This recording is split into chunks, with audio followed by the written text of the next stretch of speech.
All right, guys. Our next guest is unofficially the pound-for-pound nicest guy in MMA, the real-life Karate Kid, and a former two-time UFC title challenger with a highlight reel of knockouts on his resume. He returns to Submission Radio. Stephen Wonderboy Thompson, welcome back to the program. How are you, man? Oh, man, feeling great.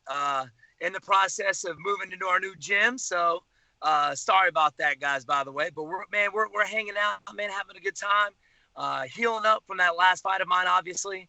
But ready to get back out there, and I'm itching at the bits to do it again, get out there in the octagon. So feeling good. Absolutely. And you're a bit of a man of travel because we saw you were in the Bahamas. Now you're coming off a crazy international fight week in Vegas. We saw you were there at the UFC Fan Expo. What was that like for you, man? Any memorable experiences? We imagine you'd be one of the guys where fans would feel more comfortable to say the more crazier things or to do the more crazier things when they meet you because you're so nice. Well, you know what? Like, meeting the fans is always, my favorite part of International Fight Week. This is why we do what we do, to meet new people, to make fans and friends. It was awesome. But, it wasn't too crazy. I had somebody ask me to kick him in the face, but that was Really? Obviously, did you do it? Oh, yeah. I get that all the time. I don't know why. Like, people are like, dude, just kick me in the face one time, Steve. I'm like, bro, I'm not kicking you in the face. You know what I mean? Like, I could definitely, be harmful to you. Like, it's not good to get kicked in the face. But, yeah, man, people ask me to do them all the time. It's crazy. I don't know why. These people must be people who have never seen your highlight reel. That's the only way that anyone would ask to be kicked in the face by yourself. We know we don't have a lot of time with you, Steve, and so obviously there's a lot to discuss here. You're there, UFC 239. Got to ask you, seeing as it is your division, what did you think about Jorge Masvidal's crazy knockout over Ben Askren? Talk about a shot to the face there, right? Oh, my goodness. Yeah, man. I'm sitting there next to my brother and Chris Weidman and a bunch of other fighters, and it was one of those, like, did I just see that? Like, what in the heck just happened?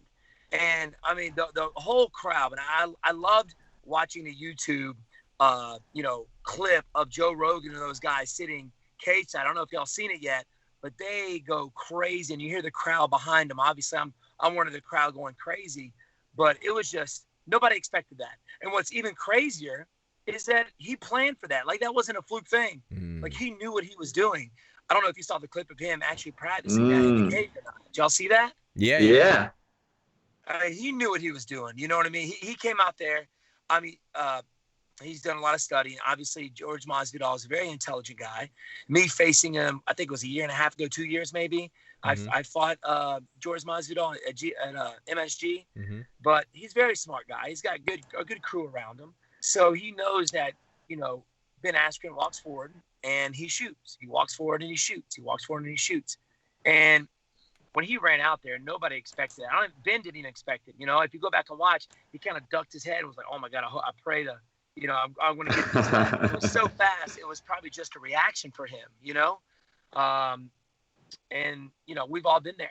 I was there my last fight getting knocked out and not really knowing, how it happened. So, man, and my hats off to Masvidal and even Ben Askren, because the way he took that as well after the fight, he was on a few shows, discussing the fight and things like that. Man, he's a warrior, man. He is definitely a warrior.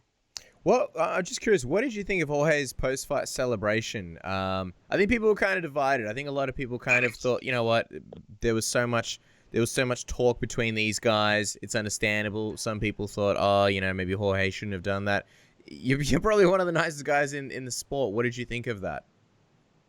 Well, to me, I'm definitely not the guy to talk trash, number one. That's just not who I am. But two, you do go out there and you talk a lot of trash, and then you get put to sleep. It's kind of embarrassing, right?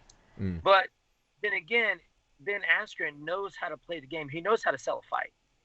So that's coming. That's going to happen. Like Conor McGregor, no matter who he fights, he can be the nicest guy in the world. He's going to talk some trash. He's going to build a fight, and he's going to try and get under your skin. But that said, Ben Askren, I think, also knows what kind of a man Jorge Masvidal is. Jorge doesn't play that game. I think he takes it, to another level. Even when he fought, Darren Till, it was. I think with guys like that, he works really hard. He works really hard, trains harder. I don't know. His mindset's different because he wants to go out there and he wants to hurt you. The guys that talk the trash, that do that do that. He's almost like kind of that Diaz mentality. Like he's just an OG, man. That's the way he is. He's not faking it. If he says he doesn't like you, he really doesn't freaking like you. If he's going to talk trash, he means it. He's not just hyping the fight up. He means it. You know what I mean? And that's just the kind of guy George is. And, to be honest with you, I respect Ben Askren. I like the way that he does that. He does hype the fight up. But also, you got to respect Jorge Masvidal because, he's a freaking OG. That's just who he is. Like, he don't play that game. You know what I mean? If, people talk trash to me, I'm just like, I know what you're trying to do. Haha. It doesn't bother me. George is like, I'm going to hurt you, bro. I mean it. So, it was just, I expected a different fight in that I thought it was going to go all 3 rounds. I knew that, and I told everybody this from day one when that fight happened, don't underestimate Jorge Masvidal. I faced him. He's a scrambler. He's good. He went 3 rounds, and I don't think he got submitted by Maia, right? He didn't get submitted. No, he didn't. But it went all 3 rounds. So he's very good off of his back. He's crafty. He scrambles. He gets back up to his feet. I mean, obviously Ben Askren is just a monster of a wrestler.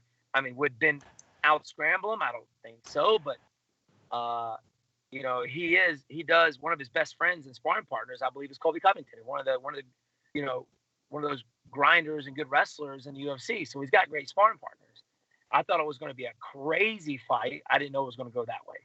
So, Stephen, I mean, you mentioned it. The welterweight division right now is absolutely, you could say at its hottest, and the hottest it's been in quite some time. I mean, you're sitting there, obviously, you have that loss against Anthony Pettis, but you have a win over a guy like Masvidal. So sitting there, what does it do to you to see a guy that you've beaten possibly, kind of be like one of the hottest guys in the division right now? Does it sort of give you a feeling like, hey, I got a win over this guy. This is the hottest guy in the division. This could be my opportunity to possibly even rematch him down the line now that he's really built a name for himself?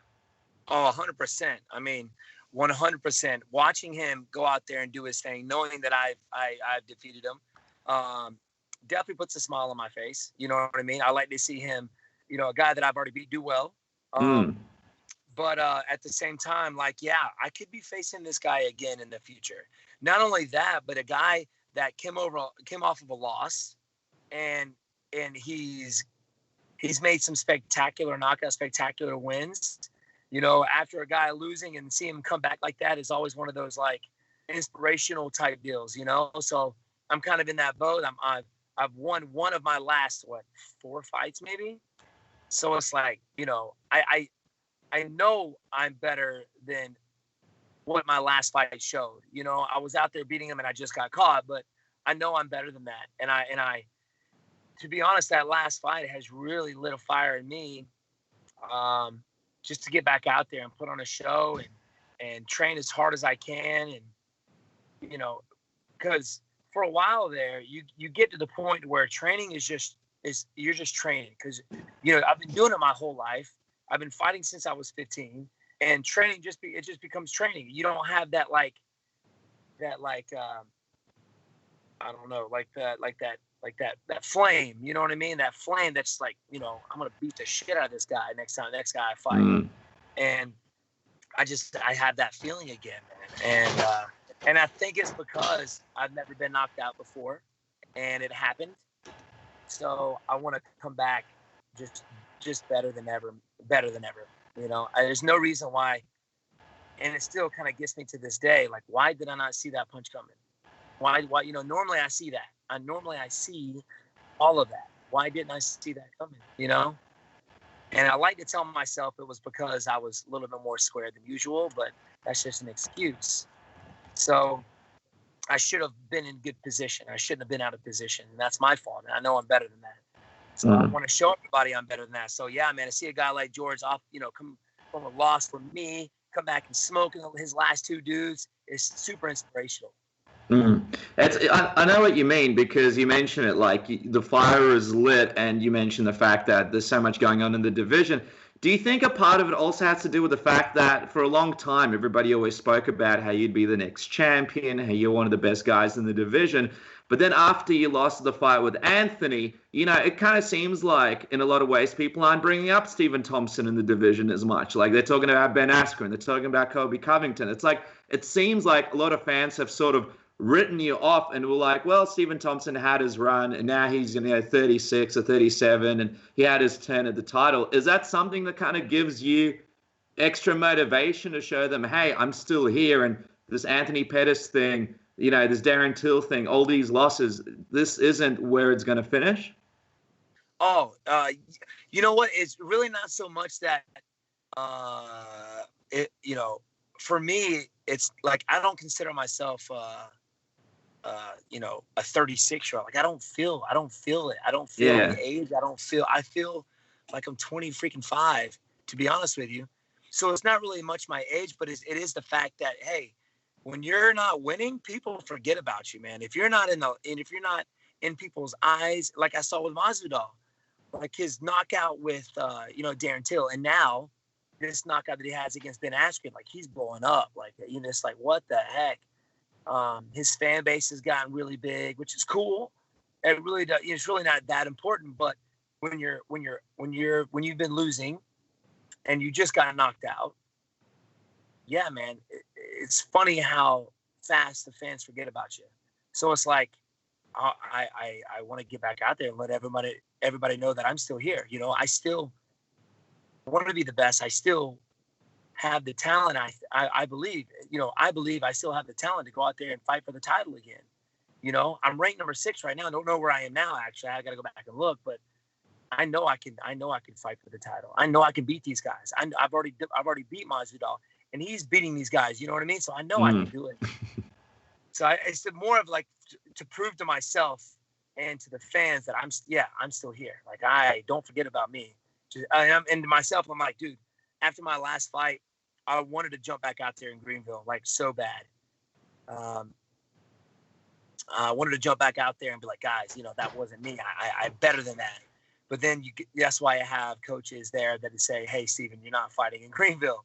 I don't think it would be smart for me to do that. Just after taking a shot like that, nobody wants to go out in front of their hometown and get clipped and not fully healed up and just get knocked down in front of their hometown. So I'm glad that I'm taking this time off to kind of let the body heal up, not just my head, but my body. I've been training constantly for the longest time, and now I'm still training, just not as hard. I'm doing more flexibility stuff, more healing stuff that I'm doing with the ice baths and heat. I'm doing a lot of sauna, a lot of massage therapy, just to get that body right. Because over time, you kind of neglect those things, and maybe your body doesn't react the way it should because it's not in the right shape or it's healed up like it's supposed to. So yeah, man, I'm focused on that. It's fascinating to hear sort of, this journey that you've been on and the changes you've been making sort of since that loss, because you can feel that it's lit a fire under you. I also wonder, what about the fact that we have a new champion in the division? Because for a long time, Tyron Woodley, he was ruling that division. You obviously had 2 fights with him. They didn't go your way, and people thought, look, while Tyron's the champion, it's going to be tough for you to get that rematch. Now you've got Usman, you've got sort of fresh blood. Do you think that helps a lot as far as you and I guess your path to the title? Oh, it definitely does. It definitely does. Because nobody wants to see a Wonder Boy, Woodley 3, So when there's a new champ, it's like, yeah, I was kind of at the, for my career, I was definitely hoping for that. And I remember watching that fight, and it's like, in my head, not taking anything away from Usman, because Usman did exactly what he said he was going to do. But in my eyes, that wasn't the same Woodley that I fought. It didn't look like the same Woodley. And you can kind of tell it whenever he stepped in the octagon. You can tell it in his body, the way he looked. You can tell the way he looked in the octagon. It's like it wasn't the same. I don't know if he's more focused on his rap career. I know he was doing that for a while. I don't know if he's still doing it. But there was something different about Tyron that night.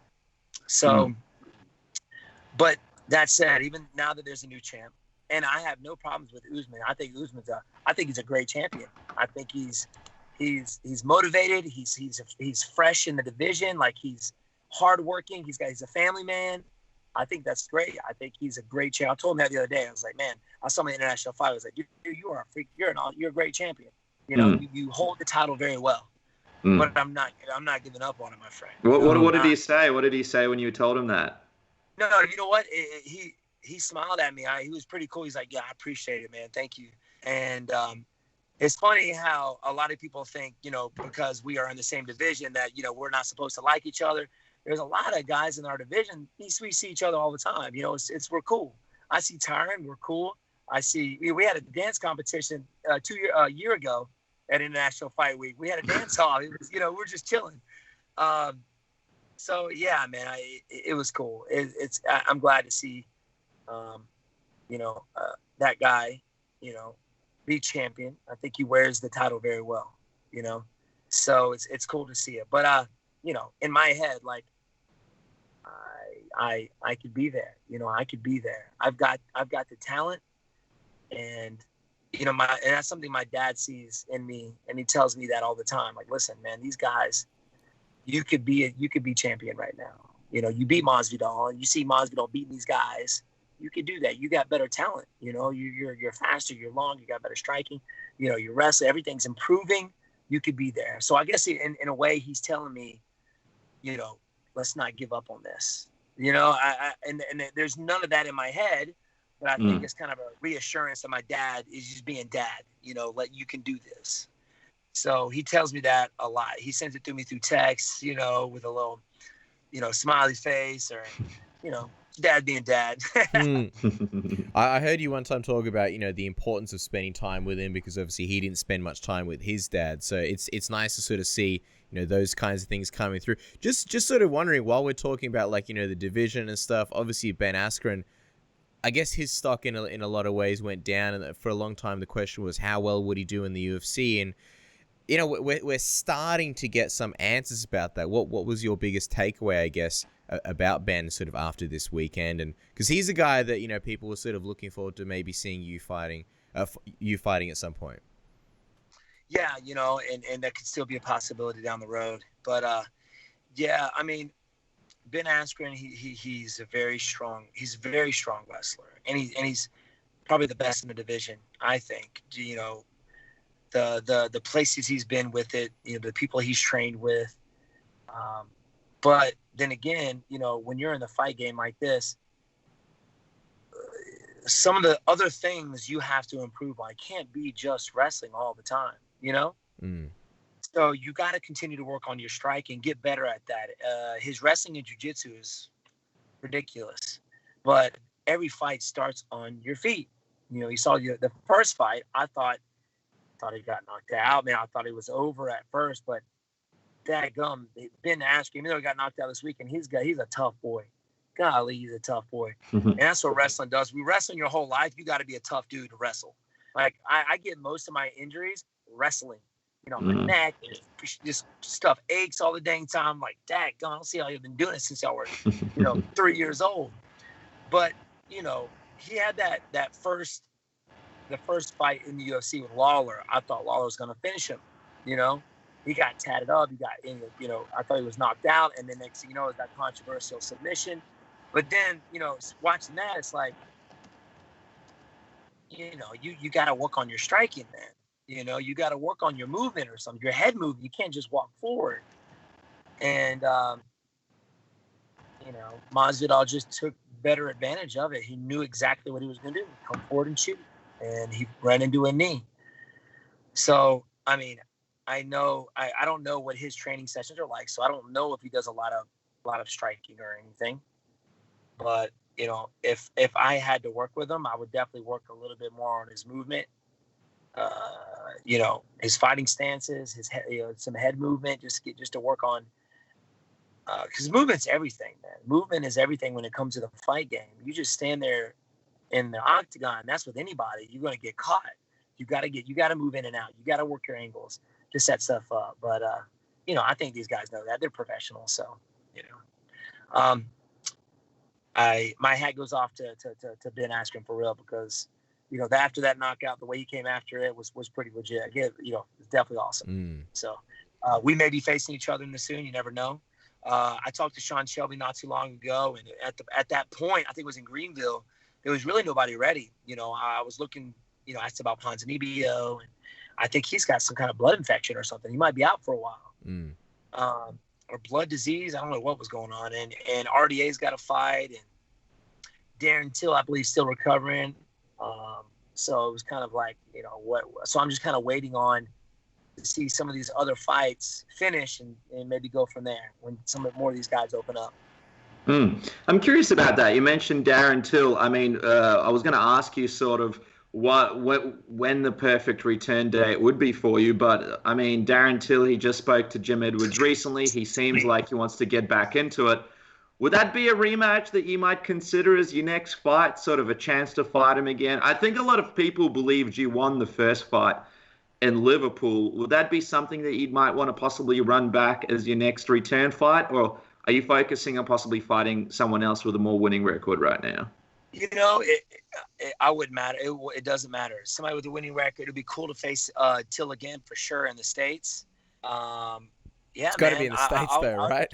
Yeah, man, in the States, man. Not in his backyard this time. But yeah, man, I'll be up to fighting him. I mean, you got Leon Edwards and RDA. Would love to fight the winner of that. You got who is it? Mike Perry. Who's that guy? Mike Perry's fighting. He's got coming up. Brazil guy. I think he's undefeated right now. I'm not sure. I think he was in the Ultimate Fighter. He might have gotten beaten by Usman. But he's fighting, I think, Mike Perry. So, you got some guys out there that would be an epic fight. So Till is definitely one of them. I would love to run it back with him as well. I'm curious as well, obviously, Robbie Lawler's versing Colby Covington.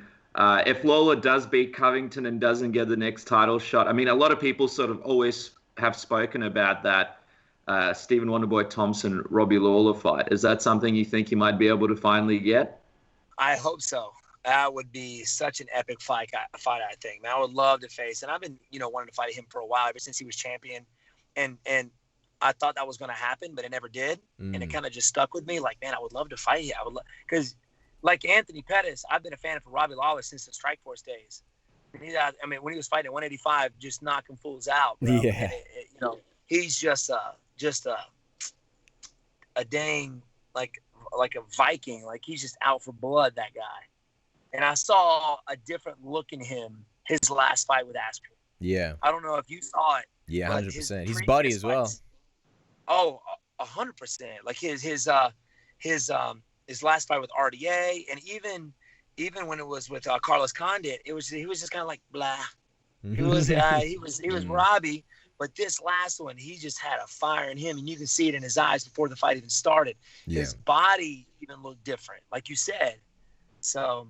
Yeah, I would love to make that fight happen. That would be cool. Just curious, we'll let you go in a moment, Stephen. We know you're going to take that ring apart and move to the gym, so we really appreciate your time. Just obviously your last opponent, he's taking on Nate Diaz. Anthony Pettis is taking on Nate Diaz very shortly. Just wondering, what you think about that fight and how they sort of match up stylistically. It's a fight a lot of people are curious about and looking forward to. Yeah, man, I think that's a very interesting fight. You got an explosive guy versus kind of like a marathon guy. Nate Diaz being the marathoner, and Anthony Pettis being the more explosive guy, the sprinter. Anthony, he's had some gas tank problems in the past. I think he might have fixed that. But he's super fast and he's tricky. You know what I'm saying? It's like he's caught some really good jiu-jitsu guys. He's very good everywhere. So is Nate. Nate takes a lot of damage, as you see, but he's very hard because he's very long. Like, he keeps his opponents at bay with the striking, as you saw against Conor McGregor. Conor McGregor had a hard time, catching him with his hands because he was so long. And he's just relentless. Nate is relentless. Him and his brother take shots and they just keep coming forward. But Anthony Pettis is fast, and I think I'm going for Anthony just because, I've been a fan for him for a while, and he was my last loss. So I'd like to see him do well, you know. So I would like to see my buddy Anthony do some work, and then we were cool. And after the fight too, he's such a cool dude, man. And we come from a similar background, so I like to see that style do well.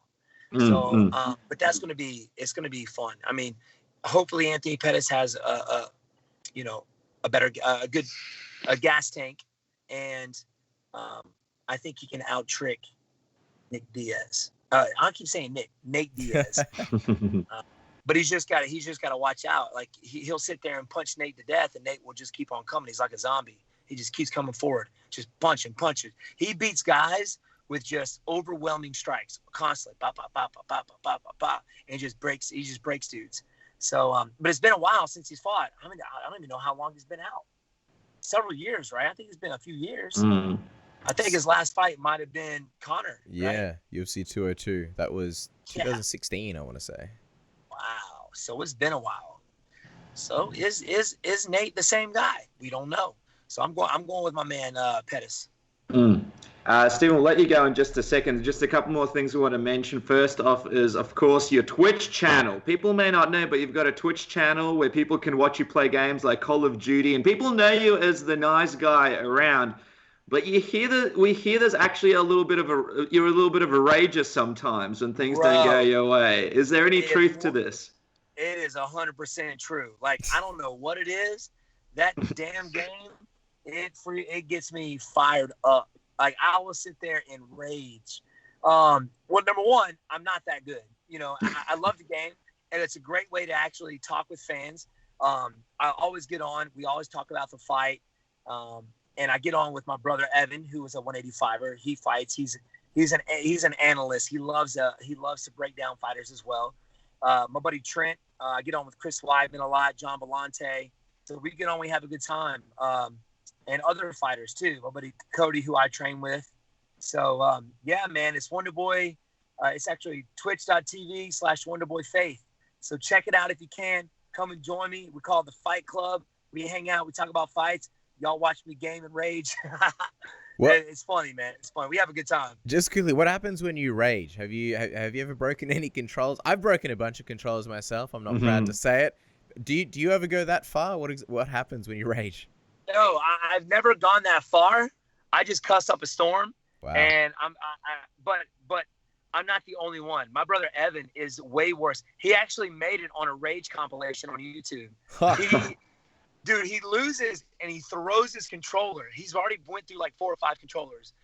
And so he put a futon right next to him. So when he throws it, it bounces back. And he just lands in his hand.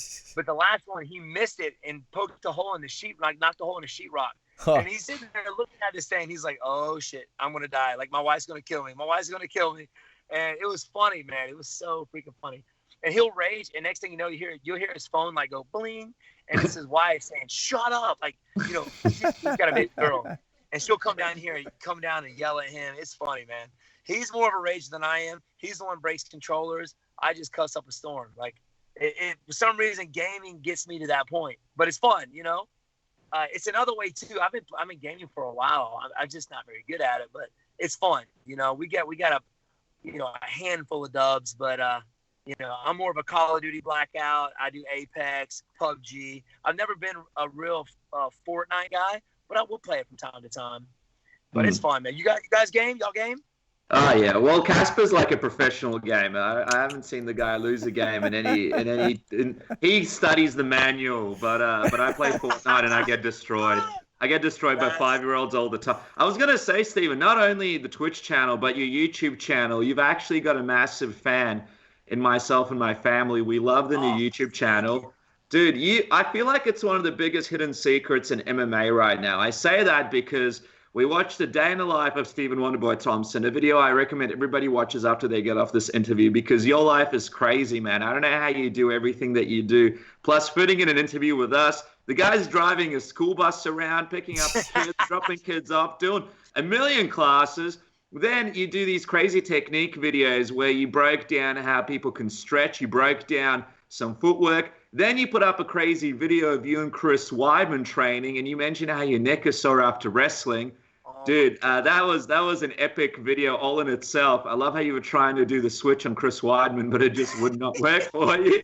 It didn't work. It did not work. I'm going to do it now. And then you go to Bahamas. You go to the Bahamas. You guys are on holiday. But you're still going down to the beach, working out and producing content. Absolutely unbelievable. What's coming up on the channel? I honestly say this honestly. It's one of the best and funnest channels out there right now. Oh, apart man, from I appreciate it, man. Check it out if you guys can. Stephen Wonderboy Thompson. It's hit that subscribe button. But we got something coming at you weekly. We got our next actually video coming out this coming Thursday, where we were at International Fight Week. We were at the UFC Performance Institute, so we did a big tour of the place, because a lot of people don't know what it's like to be there. I've never seen the inside of it. That place is massive, 30,000 square foot facility. And it's got everything you can imagine. Sleeping pods, like a sleeping pod. Like, I didn't even know this existed. You got hot tubs. You got cryotherapy. You have literally, it's like a science lab. You're inside an altitude chamber. I've got an altitude tent, but this is like a full room altitude chamber. And they hook up masks and stuff. Check your O2 levels, your oxygen levels. Like it's out of this world. So we did a Technique Tuesday there, which comes out the following Tuesday. This Thursday, we did a training session there and kind of a tutorial and like an overview of a tour of the facility. So it's awesome, man. It's great. Yeah, so check it out, man. Check it out. We'll be having some more UFC fighters and stuff coming in. So we got you coming at you weekly. So tune in, man. I'm so glad you guys follow it. Nah, dude, it's absolutely amazing. And I love the close-up camera angles when you put it right up to your dad's eye or right up to your face, and you're doing your crazy faces and stuff. I feel like people definitely need to check it out. A true story is I was meaning to go to the gym and do a workout, and I watched one of the videos on YouTube channel just to give me some energy. I'm like, all right, if this guy can train 5 times in a day and drive a school bus full of children around and do karate classes, I should get up off my ass and get into the gym. So I think it's and also you do some crazy neck training. The neck training that you do with the weights, I'm like, all right, I'm going to attempt this, but I'll never be able to turn my head again. So guys, make sure to check that out. And of course, twitch.tv/WonderboyFaith, Twitter and Instagram @WonderboyMMA. And of course, the YouTube channel, The Best Kept Secret in MMA. Steven, we could talk to you all day, man, but we've been very greedy with our time. And after knowing what goes into a day of Stephen Wonderboy Thompson, I kind of feel like we don't want to push it too much, because I feel like you've probably been up for about 24 hours driving kids around and fixing up gyms and training. So we're gonna do another one, because that was just my school year. Like during the school year, my summertime's even crazier. I'm up at 7 o'clock, partying with kids we have summer camps, all day long, and we're going everywhere, and then trying to figure out when I'm training in between that. So that's crazy. Dude, and in between your kids' classes, you're like yelling and screaming, and you're like, all right, guys. I'm like, how does this guy have the energy? One day, Stephen Thompson, we're gonna have to dissect you, figure out what's inside you, because it's not human, man. If Men in Black was a real thing, you'd be one of the first people that people would think, oh, this guy's definitely an alien. This guy's an alien. Yes. So thanks so much for joining us on the program. And, of course, subscribe to Steven's YouTube channel. We can't wait to see what's next. And as we wrap, Steven, just quickly, perfect date, scenario, and opponent. What would it be? Okay, so I'm looking at Madison Square Garden. Love fighting in New York City. So looking at MSG, I don't know if that's October or November yet. I don't think it's pinned down. But I'm looking to fight there again, and give me anybody. I don't care. I just want to fight. I want to show the world what I'm capable of, and I'm not giving up on that title. So I don't care. You guys pick. Awesome. Well, we can't wait to see what happens, Steven. Thank you so much for joining us, and it's always a pleasure having you on the program. Hey, man, anytime, guys. Anytime.